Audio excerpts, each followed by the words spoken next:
We are proud to represent the sovereign of the universe and his son, even if we are persecuted. Brother Nikolai Nigrich from Russia has experienced persecution firsthand many times.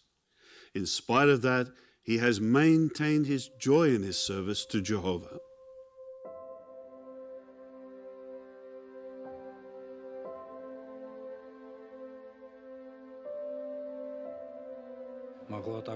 My mother came very close to never seeing me again.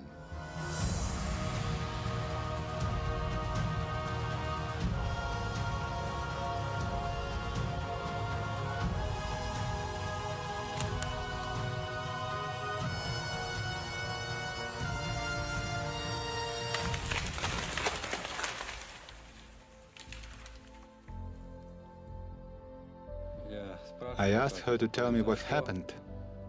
She told me that in April of 1952, she had been sent to a labor camp. She got 10 years for refusing to betray the brothers taking the lead. It was a big thing back then that a pregnant woman was given such a long sentence. I was born in the labor camp on August 6, 1952. As my mother told me, one winter I became critically ill. I had tuberculosis of the bone. The doctors didn't think I could recover, so they called my father to come and take me away. I was only a year and a half old. My father picked me up and carried me to the village where he lived. He showed me to some doctors, and they were horrified at my condition. They were afraid to take responsibility for me. My father said that one of the doctors there, a woman, felt compassion for me and said she would take on my case. The treatment she prescribed was very painful, but it worked. I did recover from the disease.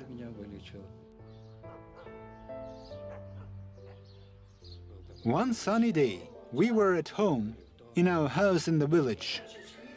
My grandmother was there and my father.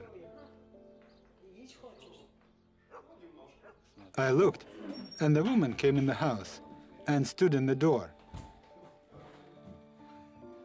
And someone, either my father or my grandmother, said, "Kolya, that's your mother."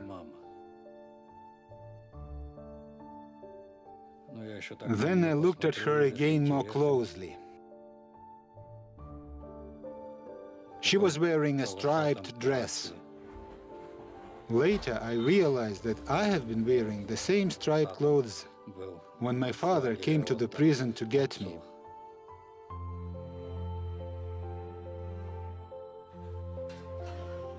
She took out a toy car, green, made of metal. She pushed it and it clattered up to my feet and stopped. It was the first time that I really understood that I had a mother. She had come, and she was right here.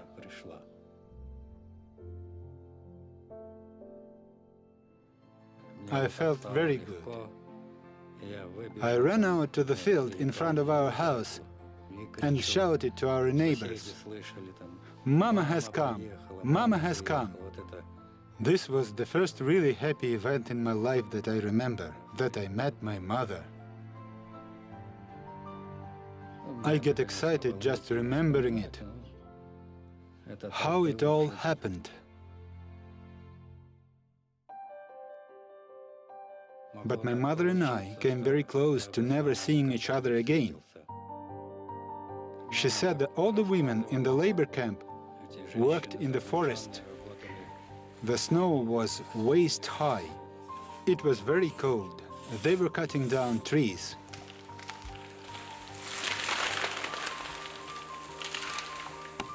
On one occasion, they were being led back to the camp from the forest. My mother's sled got stuck on a tree stump. The horse could not pull it free. The guards somehow didn't notice.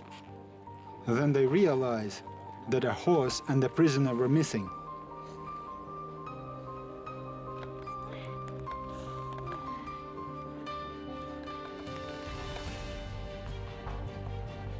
One of the soldiers ran towards my mother with the rifle. He was already cocking it. My mother told me later that she was terrified. She thought that her life was over, but the other soldier stopped him and said, "It's not her fault. She got stuck."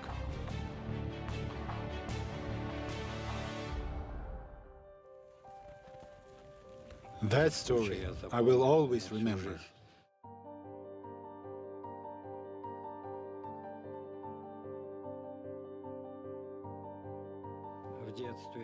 I grew up partly without a mother because she was imprisoned. Then it turned out that my son grew up without a father because I was in prison. I was also imprisoned for my faith.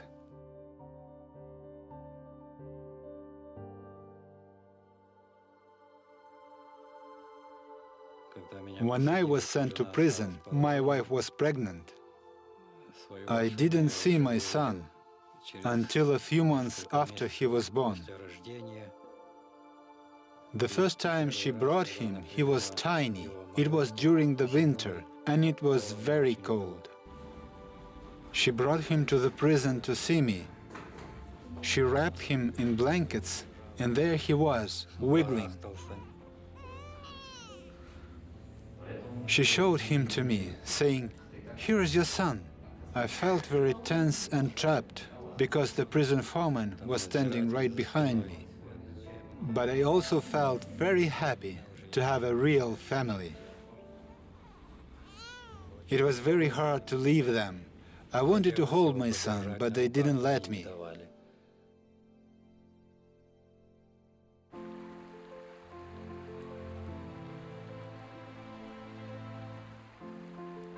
The God whom we serve, Jehovah, acted on our hearts and minds with His Holy Spirit. So these trials did not affect us in the way they affected other people. We were optimistic about the future. We were confident that God would not leave His servants. I saw this in my own case.